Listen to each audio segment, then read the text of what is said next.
अब हमारा अगला चैप्टर है आर्टिफिशियल इंटेलिजेंस। तो बच्चों क्या है आर्टिफिशियल इंटेलिजेंस, उससे पहले क्या बोलेंगे, इंटेलिजेंस क्या है, व्हाट इज इंटेलिजेंस, बताइए जी, व्हाट इज इंटेलिजेंस, बताइए व्हाट इज, बताइए जल्दी बोलिए, व्हाट इज इंटेलिजेंस, बोलो।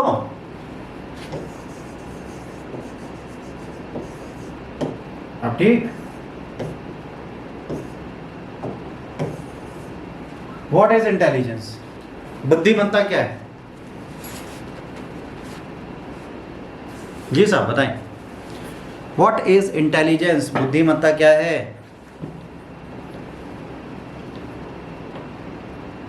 इंटेलिजेंस इज व्हाट, बेटा किसे इंटेलिजेंस बोलते हैं,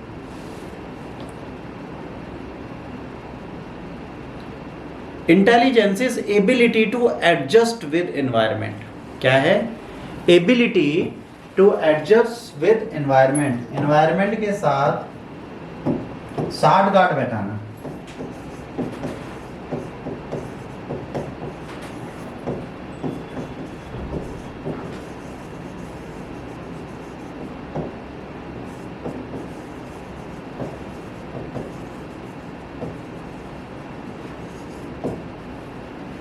ability to adjust with environment is intelligence. क्या होता है एनवायरमेंट से एडजस्ट करना, विश्वजीत एग्जाम्पल दो।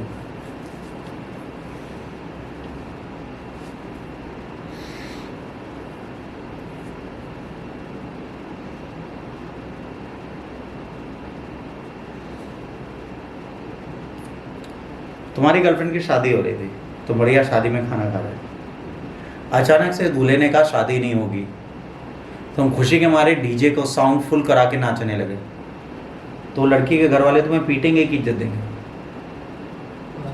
मारेंगे, क्योंकि आप उस एनवायरनमेंट में आपको कैसे बिहेव करना है, डेट इज इंटेलिजेंस।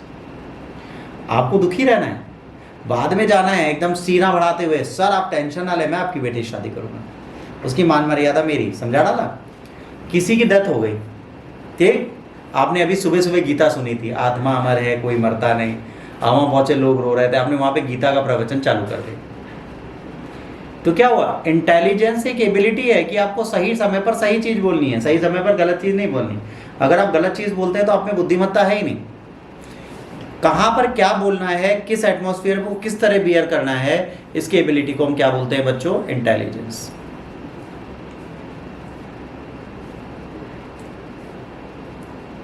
इंटेलिजेंस को नापने के लिए हमारे पास एक ही चीज है, क्या, आईक्यू।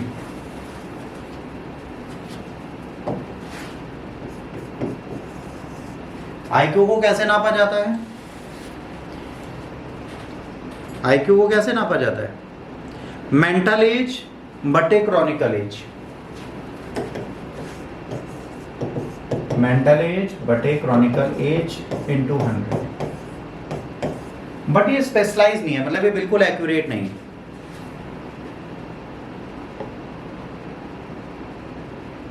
क्यों, देखिए हो सकता है ये बच्चा 10 साल का हो, इसकी मेंटल एज 10 साल की हो, इसकी करंट एज 12 साल हो और बूढ़े 100 हो, कितना आएगा आईक्यू, बेटा कितना आएगा आईक्यू, 10 साल मेंटल एज है, 12 साल इसकी रियल एज है, कितना आएगा आईक्यू, करो,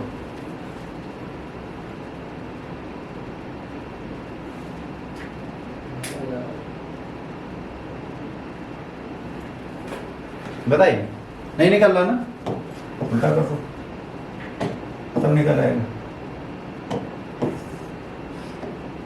यहाँ 12 है, यहाँ 10 है, अब निकल आएगा, कितना आया 120। मतलब ये बच्चे का आईक्यू 120 है, क्योंकि इसकी क्रॉनिकल एज, याद रखना मेंटल एज जो है वो हमेशा ज्यादा होगी क्रॉनिकल एज से, तभी तो आईक्यू निकलेगा।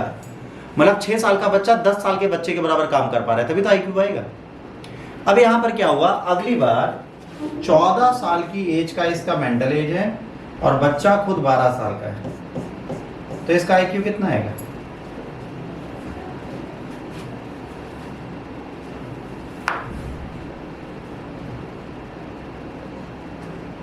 कम हो गया, 110 के आसपास रहेगा। बट अगर एक बच्चा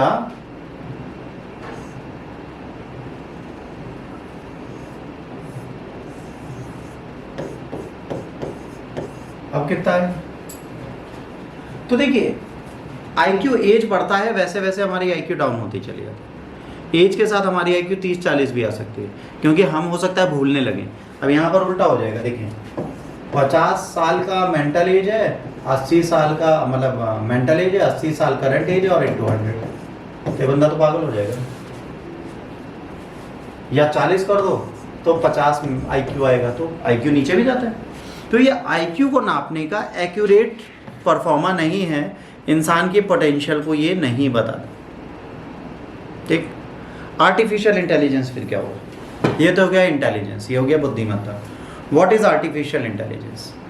ये बच्चों, व्हाट इज आर्टिफिशियल इंटेलिजेंस? जब मशीन इंसानों जैसा व्यवहार करने लगे, इंसानों के व्यवहार को डिपिक्ट करने लगे, तो उसको कृत्रिम बुद्धिमत्ता या आर्टिफिशियल इंटेलिजेंस कहते हैं। जब मशीन इंसानों जैसा व्यवहार या इंसानों जैसी प्रेडिक्शन करने लगे, तो उसको क्या बोलते हैं? कृत्रिम बुद्धिमत्ता। इस कृत्रिम बुद्धिमत्ता को दिया था किसने? एलन ट्यूरिंग ने। इसे किसने दिया था? एलन ट्यूरिंग ने आपके सामने प्रेजेंट किया था। एलन ट्यूरिंग ने कहा था आर्टिफिशियल इंटेलिजेंस होता है। कंप्यूटर कैपेबल है क्या करने के लिए? जो ह्यूमन बिहेवियर हम डेमोन्स्ट्रेट करते हैं, ध्यान से समझिएगा। एक लैपटॉप क्या करता है? जो ह्यूमन बिहेवियर हम डेमोन्स्ट्रेट करेंगे वही तो दिखाएगा। अगर मैं सिस्टम पे पीपीटी खोलूँ, पीपीटी खुलेगी ना, वेबसाइट खोली वही खुलेगी ना। ऐसा थोड़े ना वो कहे कि मेरी जो मर्जी होगी वो देखूंगा, क्योंकि ह्यूमन जो प्रेडिक्ट करेगा वही तो दिखेगा ना, जो हम चाहेंगे डिपेक्ट करेंगे वही दिखेगा। ह्यूमन बिहेवियर क्या है फिर? ह्यूमन बिहेवियर को जिस दिन डिपेक्ट कंप्यूटर करने लगा उस दिन क्या बन जाएगा? Artificial intelligence. What is human behaviour then? Mental age निकाली नहीं जाती बेटा। मान लीजिए कि आप क्लास 6 में और क्लास 10th के बच्चे की कॉपी को सॉल्व कर पा रहे हैं, तो क्लास 6 का बच्चा जो होगा वो होगा 14 साल का या 10 साल का, 10th का बच्चा होगा 14 साल का। तो ऊपर डालोगे 14, नीचे डालोगे 10। ये आपके एजुकेशन लेवल से पता चलता है।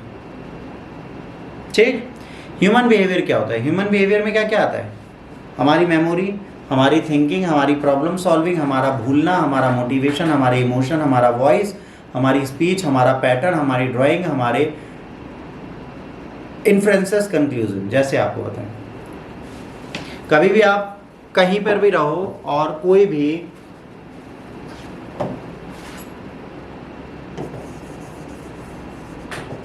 इस तरीके से लिख दे तो आपको मैं याद आ जाऊंगा ना, अरे ये तो राणा सर की राइटिंग है, याद आ जाऊंगा मैं।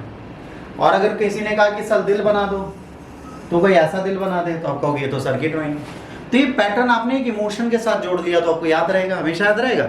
स्पीच रिकॉग्निशन, आपके पापा कितनी दूर,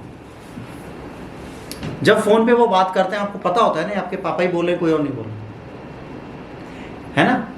आप सपने में हो तब भी आपको अपने पापा की आवाज़ सुनाई दे जाती है ना, अगर वो है तो पता है पापा बोल रहे। स्पीच रिकॉग्निशन हम कर सकते हैं, पैटर्न हमें लोगों के पता होता है, कौन कैसे चलता है। हम कभी कभार क्या देते ना, जैसे कोई हो मम्मी भैया गए, क्यों? क्योंकि यू रिकॉग्नाइज दैट पैटर्न। तो क्या ह्यूमन बिहेवियर ने बहुत कुछ किया, वॉइस रिकॉग्नाइज की, इमोशन। इमोशन क्या होते हैं? बुद्धिमत्ता क्या कहती है? मान लीजिए आप घर गए, मम्मी पापा की बिंदास लड़ाई हुई थी और आपको आज पार्टी में जाना था, बढ़िया बेलन चकले चल गए थे, बस आप बच गए। अब आप बुद्धिमान होगे तो क्या करोगे? पार्टी जाना कैंसिल करोगे ना, या जाके मम्मी से कहोगे मम्मी 10,000 तो पार्टी पे जाना है, और अभी तवा गरम है, दोनों मम्मी पापा दोनों लड़े पड़ रहे हैं, तो आप बीच में बलि का बकरा बनने जाओगे कि नहीं जाओगे? नहीं जाओगे ना। That is what emotions. Problem solving, हमारी कोई समस्या होती है हम उसे सॉल्व करने की खुद कोशिश करते हैं ना, वेट तो नहीं करते कि भैया कल कोई मौका मिलेगा तब हम इसे सॉल्व करेंगे। तो याद रखिएगा, जो ह्यूमन बिहेवियर को डिपिक्ट करेगा वो होगा आर्टिफिशियल इंटेलिजेंस। अभी आप कहो सर आर्टिफिशियल इंटेलिजेंस तो आ चुकी, ये chatbot is not an artificial intelligence. ये जो आपको मेटा दिख रहा है, जेमिनी दिख रहा है और ये चैट जीपीटी दिख रहा है, it is not artificial intelligence. जो हम बात करेंगे, हम बात कर रहे हैं ह्यूमन नेचुरल न्यूरॉन सिस्टम्स जो है उस तरीके से पूरा ह्यूमन बनाना। जैसे आपने टर्मिनेटर मूवी देखी होगी, उसमें जो रोबोट्स बने ना जो खुद को हील कर रहे हैं वो एआई। उसको बनाने के लेवल पे हम जिस दिन पहुंचेंगे उस दिन हम कहेंगे हमें एआई बनाना आ गया। अभी हम उस लेवल पे नहीं पहुंचे। एक छोटे से फुंतड़ू को रख के उससे बात करना इज नॉट एआई, क्योंकि उसके हाथ पैर नहीं है, वो खुद कुछ नहीं कर सकते। नेटवर्क भी बना लेगी, हम कह रहे हैं कि आर्टिफिशियल नेटवर्क भी कनेक्ट करते हैं। आपको पता ना हो तो मैं आपको बता दूं, जो एलेक्सा है, एलेक्सा 80 मीटर की वेवलेंथ में आर्टिफिशियल सिग्नलिंग खुद बना लेती है और वो आपस में बिना नेट के बात कर सकते हैं। पता है जी आपको? 80 मीटर के दायरे में 2 एलेक्सा अगर हैं, they can communicate bye there radio wavelength, they never needed anything. तो अगर 80-80 मीटर पे बहुत सारे एलेक्सा हैं तो यहाँ से अमेरिका तक वो बात कर सकते हैं। यहाँ पर गलतफहमी मत पालना। तो ये अलग चीज़ है। एलेक्सा पे बहुत सारी रिसर्च हुई तो पता चला एलेक्सा जेमिनी से भी बात कर रही है, ओके गूगल से भी बात कर रही है, because they all are AI chatbot. तो चैटबॉट एक अलग कॉन्सेप्ट है, उसके चैलेंजेस क्या है वो भी बताएंगे, क्योंकि एलोन मस्क ने एक बहुत बड़ा वर्ड बोला था, the biggest threat to the world is not new, it's AI. दुनिया के लिए खतरा पता है क्या होगा? Artificial intelligence. अगर वो हमारी तरह सोचने लगे, हमारी तरह बिहेव करने लगे तो रोबोट 2 बन जाएगी।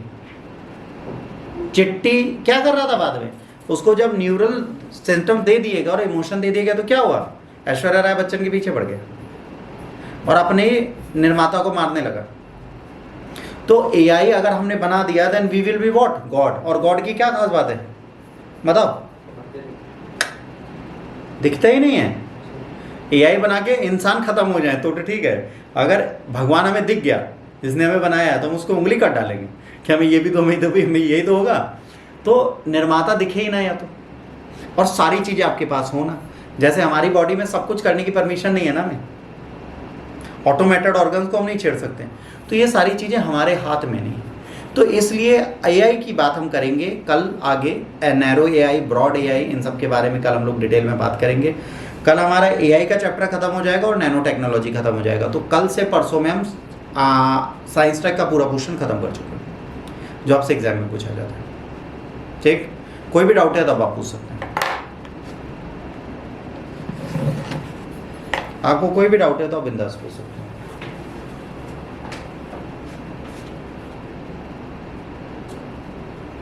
पूछिए।